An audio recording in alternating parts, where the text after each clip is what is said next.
Welcome back to Now You See Me, Now You Don't. On this episode, we're going to tell you the 10 reasons why we like the JVC GY-LS300 and also 5 cons. See you in a second.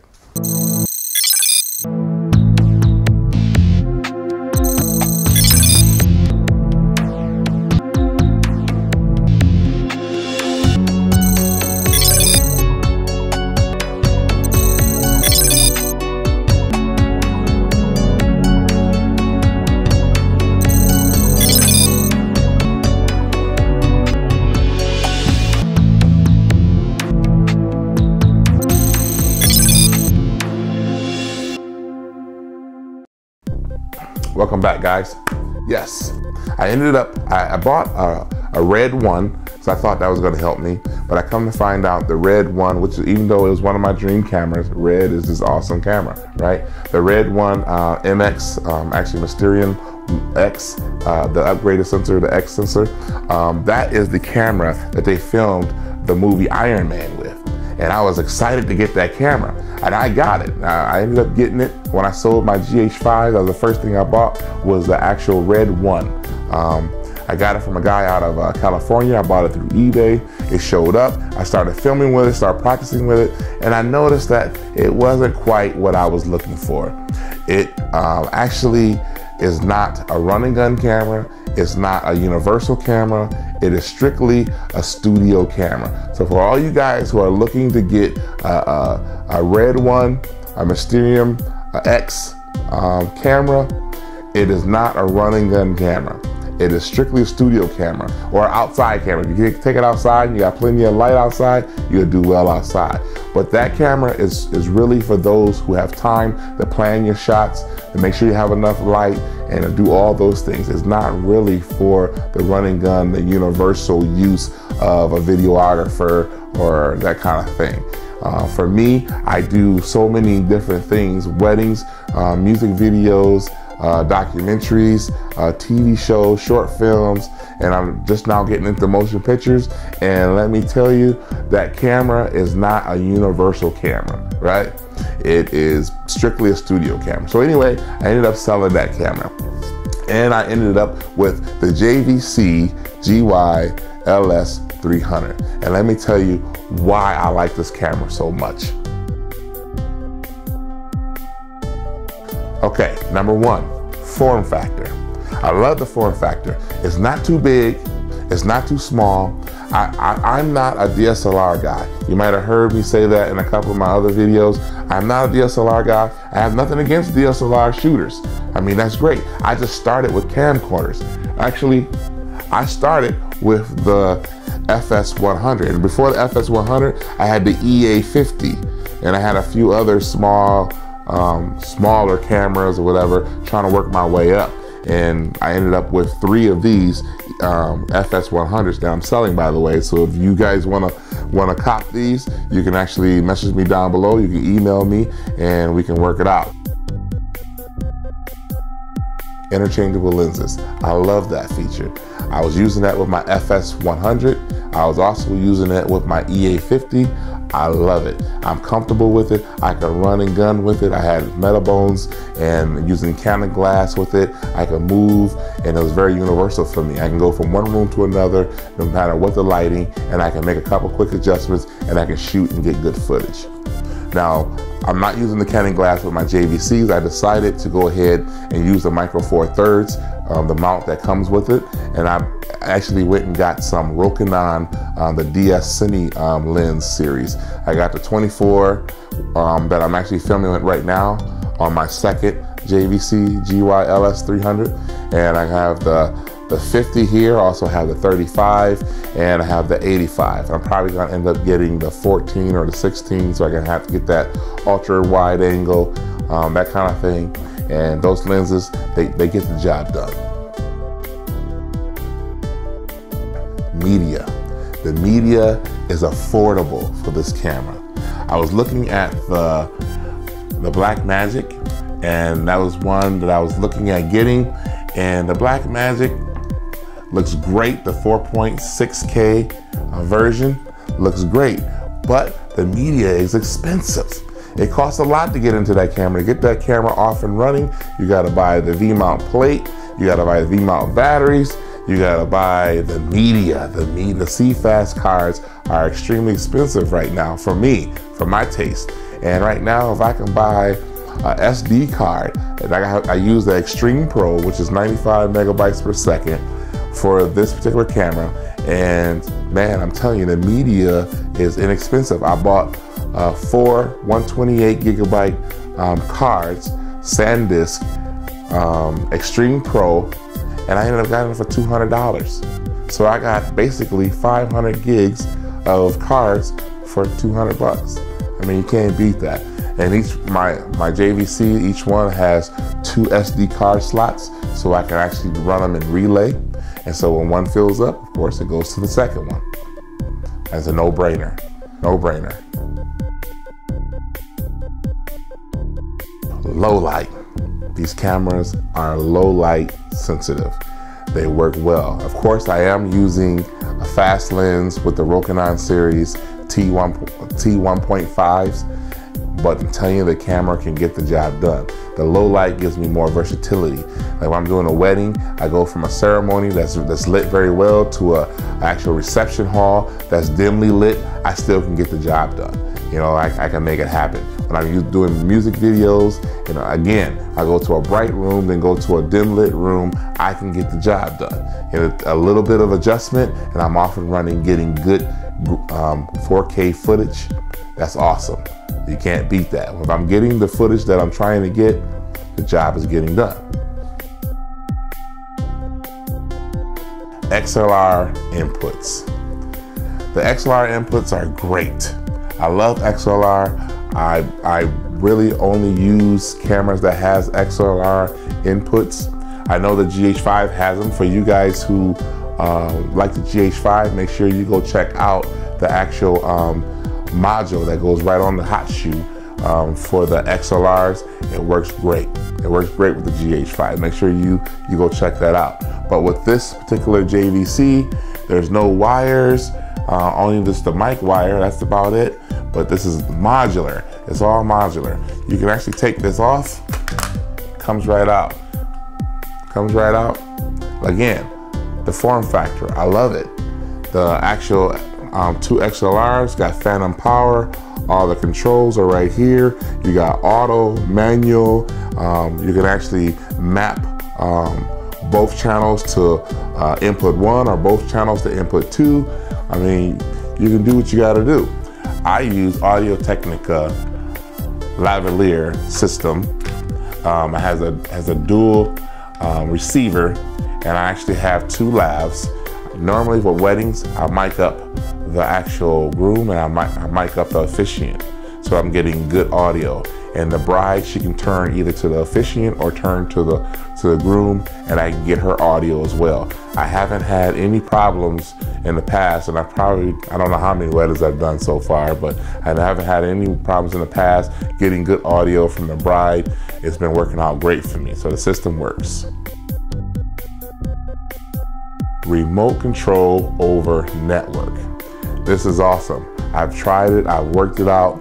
The streaming don't work too well. I'll talk about that in the cons, but the actual remote control over network does work. It's a little bit delayed, of course, but it works. So if you had to have a second person to run your actual cameras, I hate to have unmanned cameras. So I will hire, cam ops to run my cameras. But if I had to have one unmanned, I would love to go ahead and put the actual network adapter.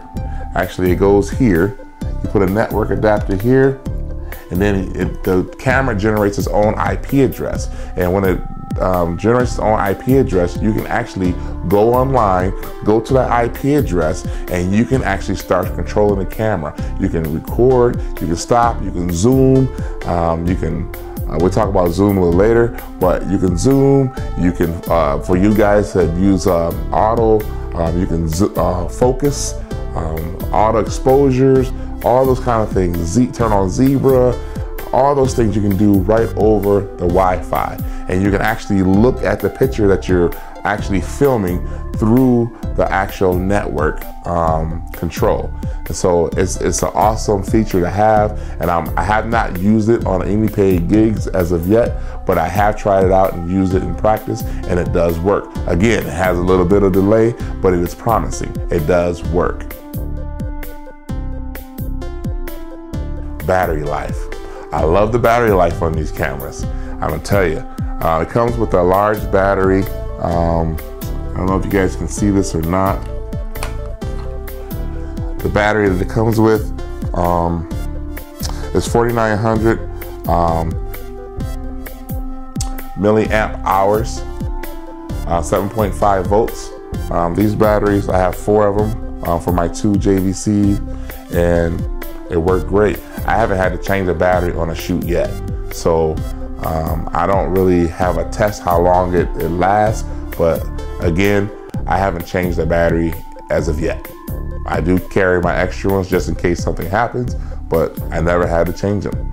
Once I have them fully charged the night before and I take them out on my shoots, they normally last the duration of my shoots.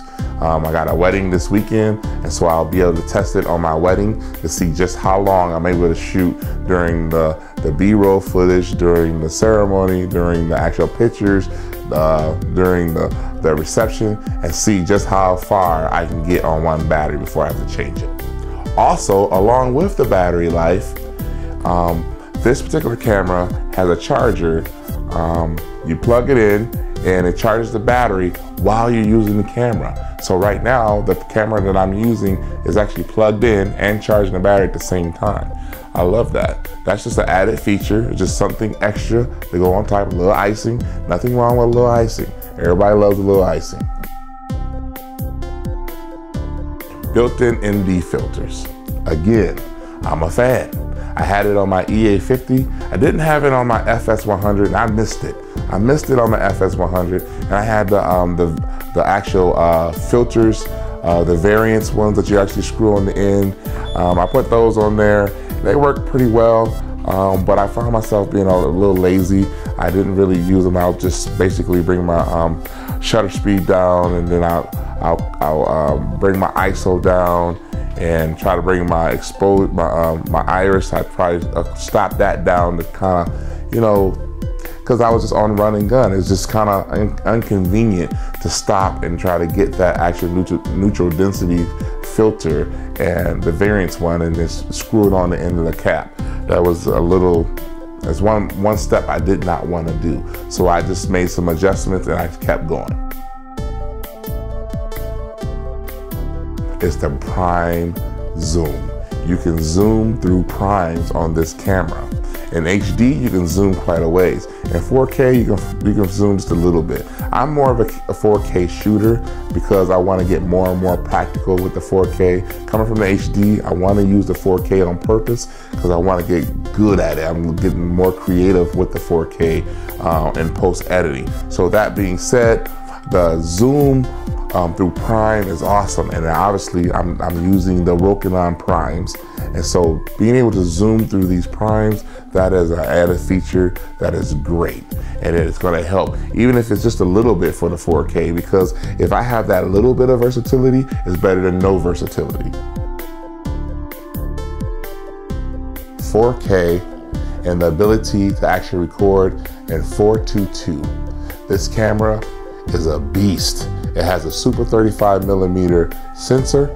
This camera also has video mapping. So if you have an actual lens that does not support the APS-C sensor size and is smaller, well, you can actually bring the actual sensor size down by using less of the sensor. It's an awesome feature that they added to this camera. The 4K is superb, it's sharp, it's bright, it got vivid colors, and with the log, forget about it. It's awesome. 12 or 13 stops of dynamic range, you can actually get it done with this camera. Now, this brings me to the cons of this camera.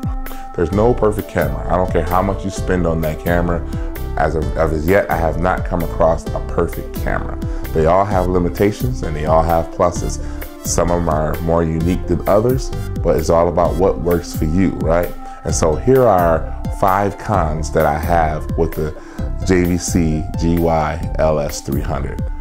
First one being, it's a little plasticky. The build is not robust. The flip out screen, for the most part, it just seems like a little plasticky. It seems like it can, you know, get broken or fall off. Or I treat my equipment really well, so I don't really worry about that.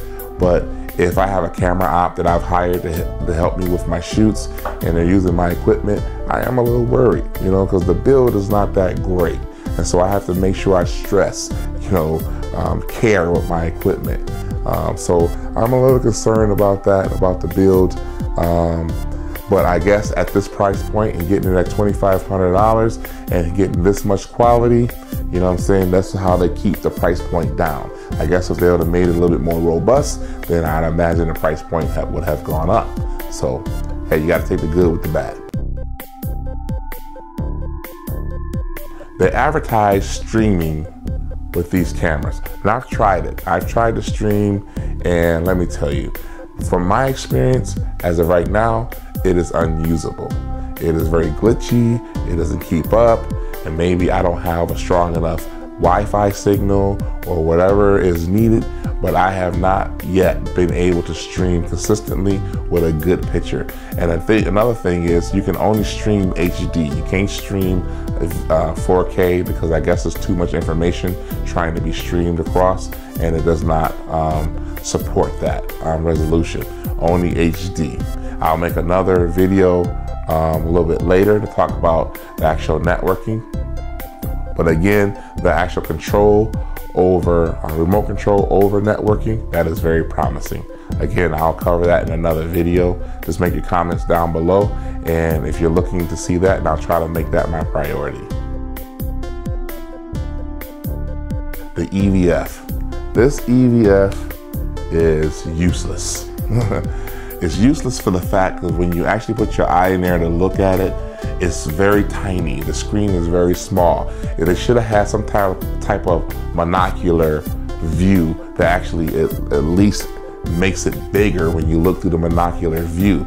They have that with the actual FS100s, and I was kind of used to that. I don't really use them much, but it would have been great in this case because the EVF is so small.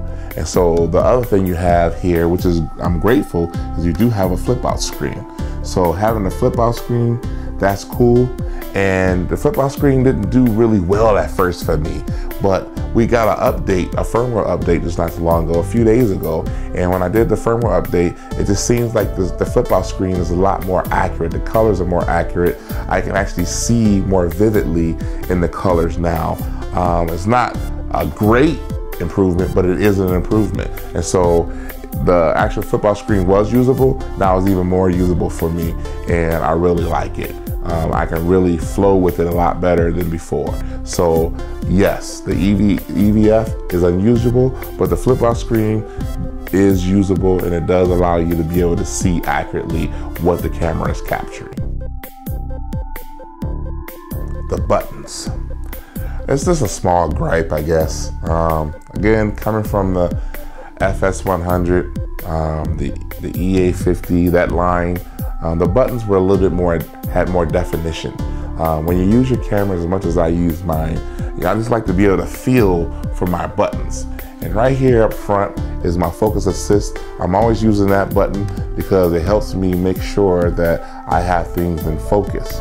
And when I have them in focus, you know what I'm saying, I know I'm rocking, right? And so I hit this button a lot. And the more I hit the button, I would think I would develop muscle memory for the feel of this button, but I find myself a lot still having to look and find it. It's just not really pronounced right there. The mic. The mic is not the greatest. Again, I'm coming from the FS100, right? And so Sony's mic is a little bit better. I can actually use that mic if I'm actually getting some audio from the bride before the ceremony or the groom. I normally get audio, some sound bites that I might be able to use over top of the actual highlight video. These mics, I don't think I would try that.